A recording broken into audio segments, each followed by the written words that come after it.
তো দেখো আজকে কি প্রচুর পরিমাণে বৃষ্টি হচ্ছে, আর সবারই তো বৃষ্টি হলে মনে হয় যেন কিছু একটা ভালো মন্দ খাই, ভালো কিছু আইটেম হোক। তো আমি মাকে বাড়িতে বসে বসে বলছিলাম, মা আজকে বাড়িতে কিছু একটা করো না, তো বৃষ্টিতে কিছু একটা খেতে মন যাচ্ছে। তো মা বললো কী করবি, কী করবো এখন এই বৃষ্টির মধ্যে? তো আমি বললাম বাড়িতে যা আছে তার দিয়ে কিছু একটা করে ফেলো। তো মা বলছে দেখি দাঁড়া বাড়িতে কী আছে।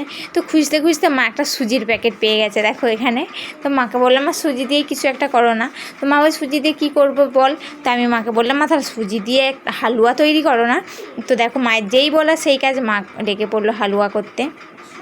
তো দেখো এদিকে হালুয়াটা কি সুজিটাকে ঢেলে নিচ্ছে, তো ভালো করে নাড়াচাড়া করে ভালো করে নাড়াচাড়া করে নিচ্ছে। তখন আমরা খাবো সুজি। আর তার ফাঁকে প্রচণ্ড পরিমাণে তো বৃষ্টি হচ্ছে, আর কি আনন্দ হচ্ছে। বৃষ্টি হলে দেখবে কোনো কিছু ভালো মন্দ খাবার হলে তো কি মজাই না হয়, মনে যেন কি আনন্দ।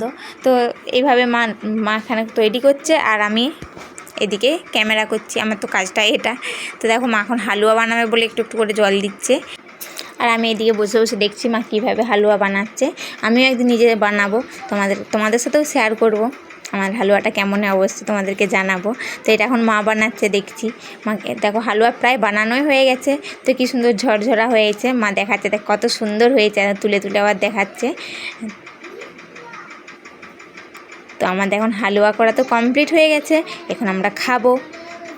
আর দেখো হালুয়াটা দিয়ে যেমন খুব সুন্দর একটা গন্ধ বেরোচ্ছে, বেশ কি সুন্দর ঘি ঘি, বেশ খুব সুন্দর। আর দেখো মায়াবারে সবাইকে একটু একটু করে ভাগ করে দিয়ে দিচ্ছে। তো আমরা খেতে থাকি, তোমরা চ্যানেলটিকে অবশ্যই সাবস্ক্রাইব করে দিও নতুন নতুন ভিডিওর জন্য। তো চলো টাটা।